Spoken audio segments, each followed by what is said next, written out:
தத்துவார்த்த அரசியல் தான் இடதுசாரிகளுடைய அரசியல். இந்த தத்துவார்த்த அரசியலில் இருந்து ஒரு எம்எல்ஏ ஒருத்தர் இங்கே இருந்துட்டு அங்கே போய் ஜாயின் ஆகிறார், எங்கே பிஜேபியோடு.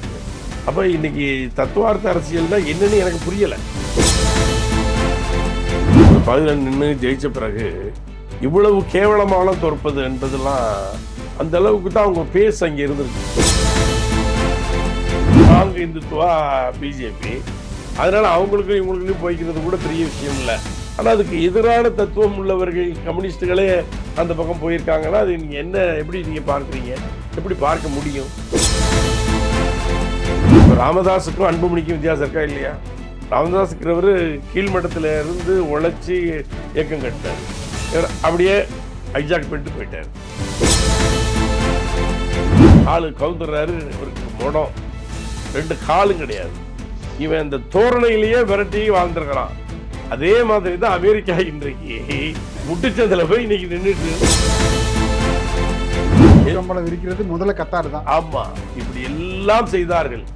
ஆனா அது ஒண்ணும் இல்லைன்னு இன்னைக்கு துண்டை காணாம் துணியா காணான்னு ஓடுற மாதிரியான ஒரு சூழ்நிலையில வீரன் ஒருத்தன் இருக்கிறான். அவன் பாட்டுக்கு அமைதியா இருந்துறான். அவன் அணு ஆயுதம் தயாரிக்க மாட்டேன்னே சொல்லிட்டான். நான் சொல்லிட்டேன், இப்போ நான் அணு ஆயுதம் தயாரிக்கூடாதுன்னு சொல்லி அவன் அப்பவே சொல்லிட்டான். இவர் முதல்ல இருந்தார் சூப்பர் லீடரு, அவர் என்ன அது இஸ்லாத்துக்கு எதிரானது, அதனால நாங்கள் செய்யக்கூடாதுன்னு தடுத்து வச்சிருக்காரு.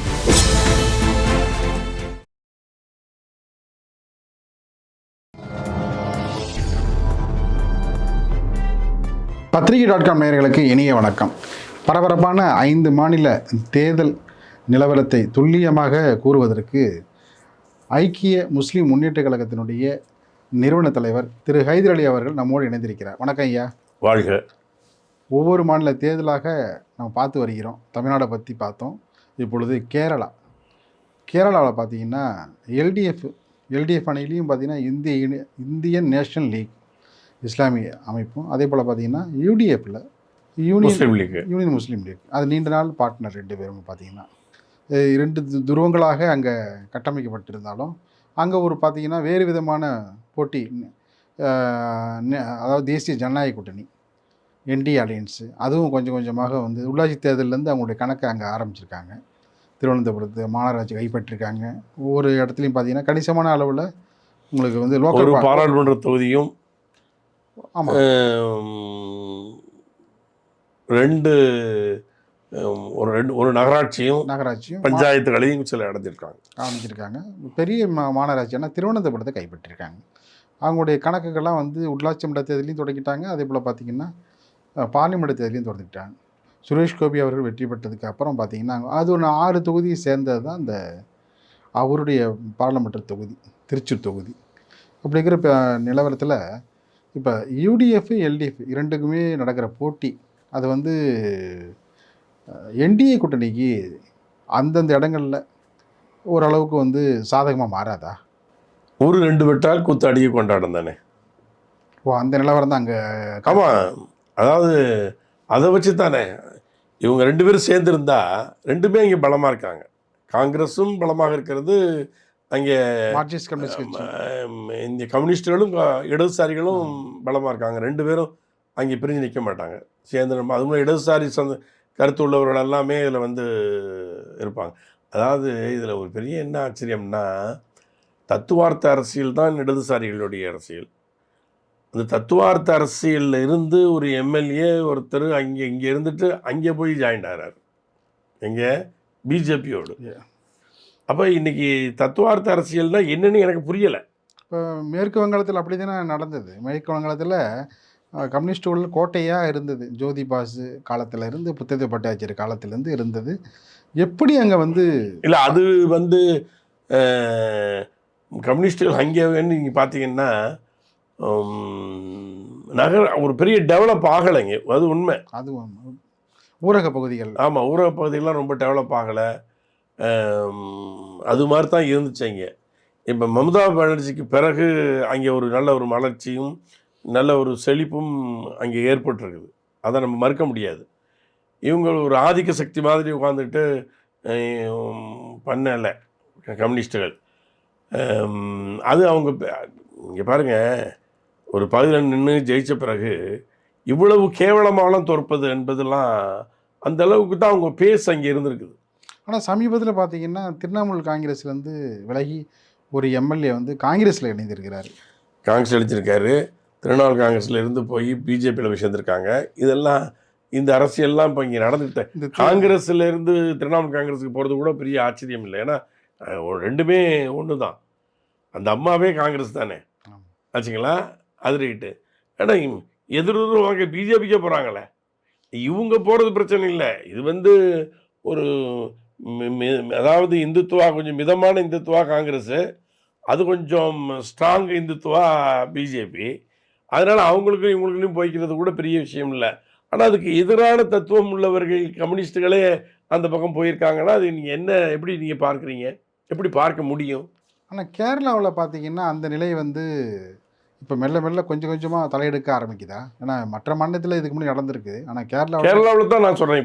இப்போ வெஸ்ட் பெங்கால்லையும் அதே போன்ற நிலைமை இருக்குன்னு சொன்னீங்க. இப்போ கேரளாவில் இப்போ அங்கே வந்து முஸ்லீம் லீக்கும் வலுவாக இருக்கிற இந்த இடங்களில், அதாவது மலப்புரம் டிஸ்ட்ரிக்டில் வந்து முஸ்லீம் லீக்கு தான் அவங்க நல்ல வளமாக இருக்கிறாங்க. அங்கே சிறந்த முறையிலையும் அவங்க வந்து செயல்படுறாங்க. அதில் வந்து நீங்கள் தமிழ்நாட்டில் இருக்கிற முஸ்லீம் லீக் மாதிரி இல்லை. அங்கே எல்லா மக்களுக்குமான முஸ்லீம் லீக்காக இருக்கிறாங்க.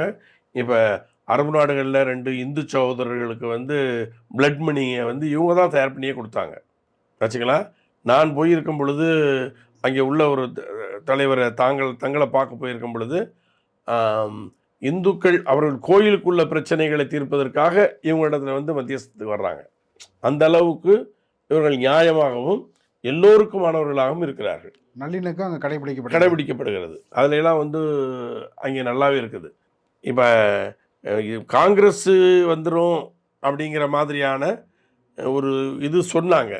ஆனால் அங்கே நான் வந்து அவர் ஐஎன்எல்னுடைய எம்எல்ஏவை பார்த்து பேசும்போது அவர் என்ன சொன்னாருன்னா 67 சட்டமன்ற தொகுதிகள் வந்து இவங்களுக்கு ரிசர்வாகவே இருக்குது.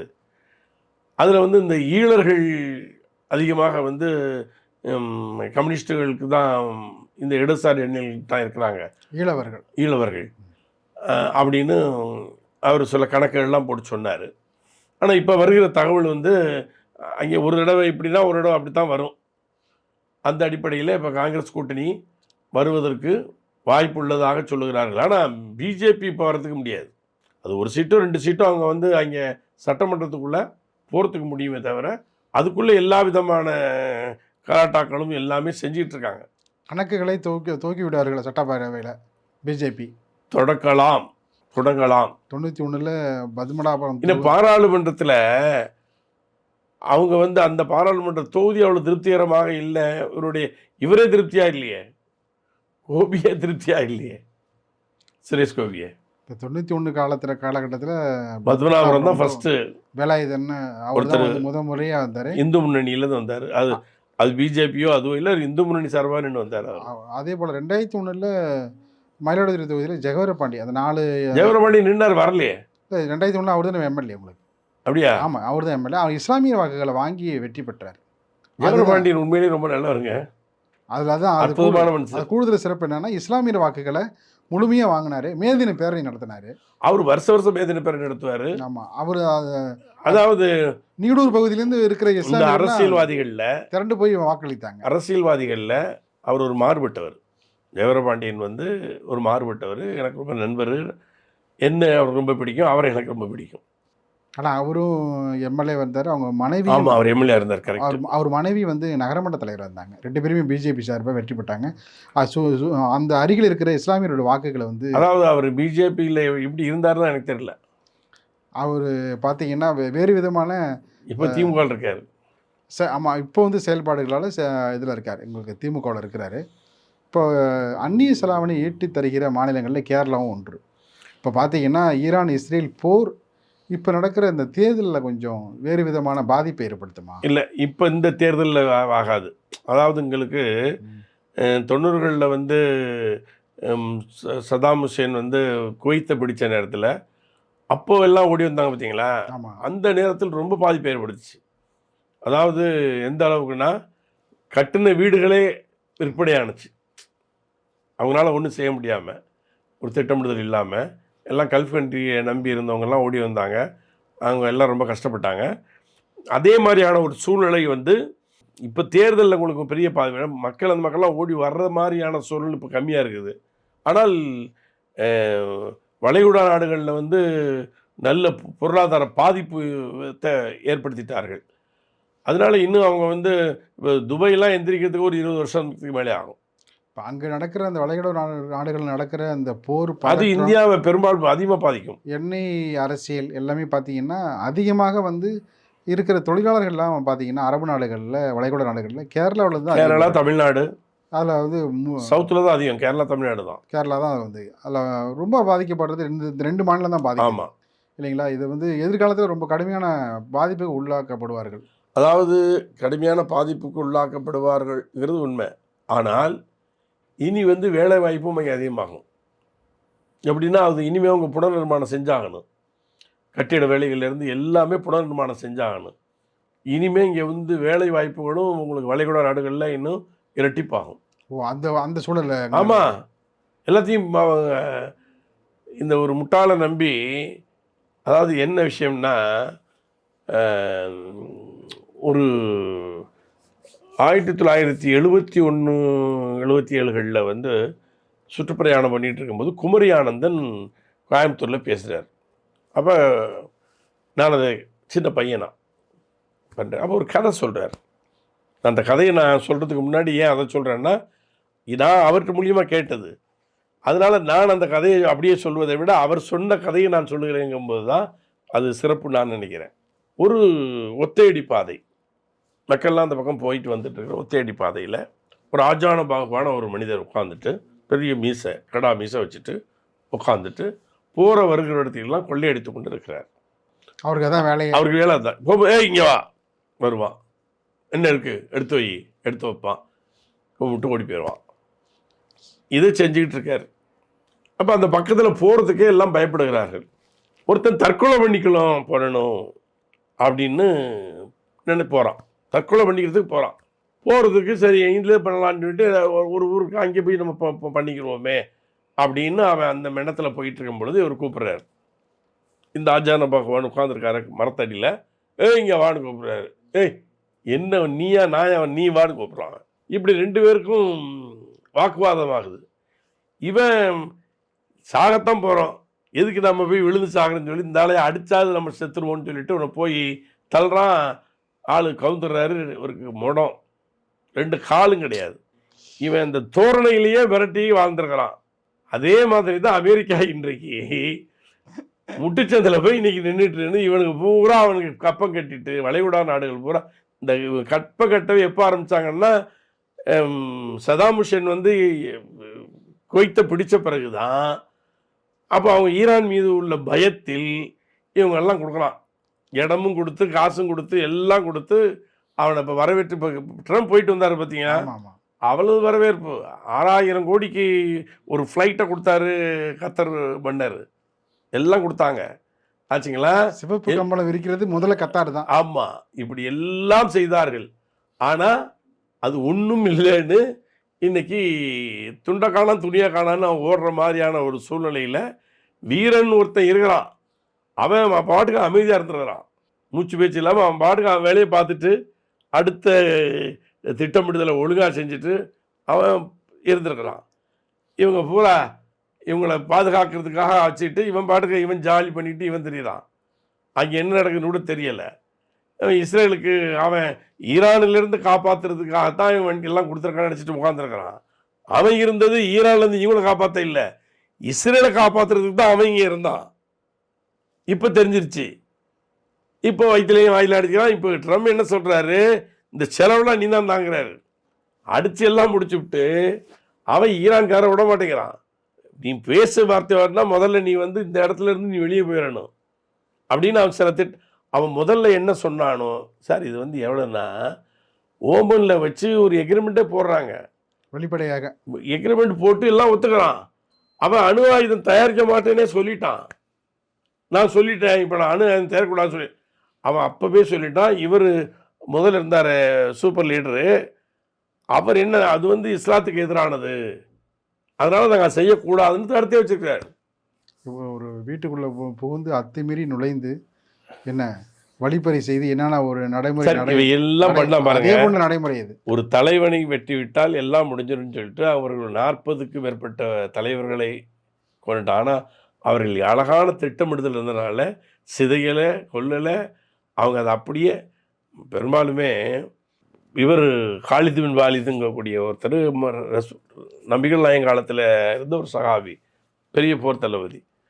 அவர் போகிறாரு, அது பார்சியம் தான் நினைக்கிறேன், கரெக்டாக தெரியல எனக்கு. அங்கே போய் அவங்க முற்றுகையிடுறாங்க. முற்றுகையிடும் பொழுது அவர் சொல்லி அனுப்புகிறார், மரணத்தை நேசிக்கிற கூட்டம் வந்திருக்கிறோம், சரணடைஞ்சிரு.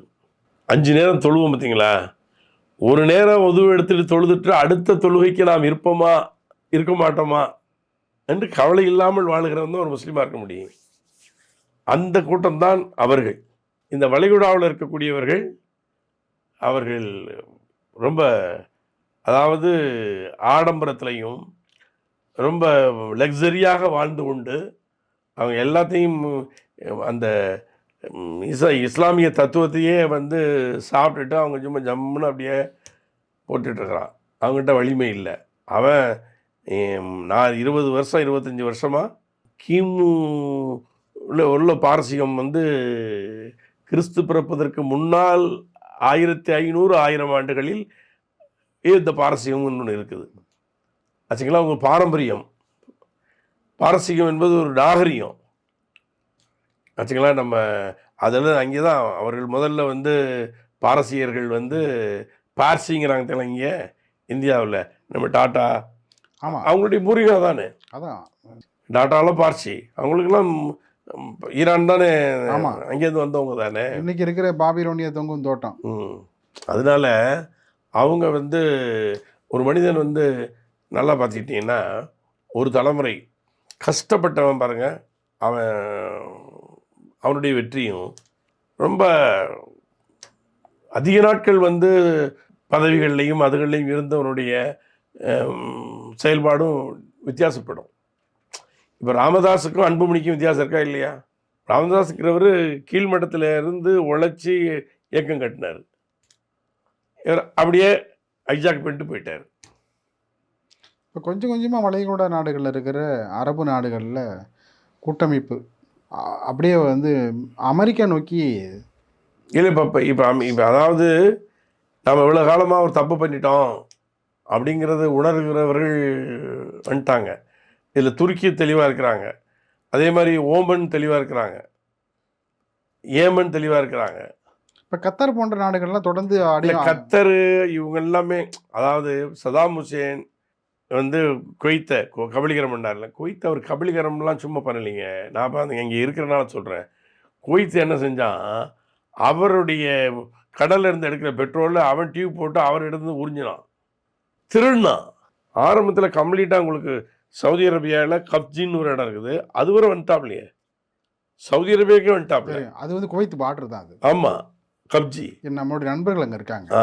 கப்ஜியெல்லாம் அவங்களுடைய ஆதிக்கத்தில் வந்துருச்சு. அதுக்கு பிறகு தான் அடி துரத்துறாங்க. நிகழ்ச்சியில் பங்கேற்ற பல கருத்துக்களை தெரிவித்தமைக்கு இதயங்கிறது என்ன நன்றிங்க. உங்கள் நிகழ்ச்சியின் மூலமாக என்னுடைய கருத்துக்களை சொல்வதற்கு வாய்ப்பளித்தமைக்காக உங்களுக்கும் நிறுவனத்தாருக்கும் நன்றி. நன்றிங்க. நன்றி.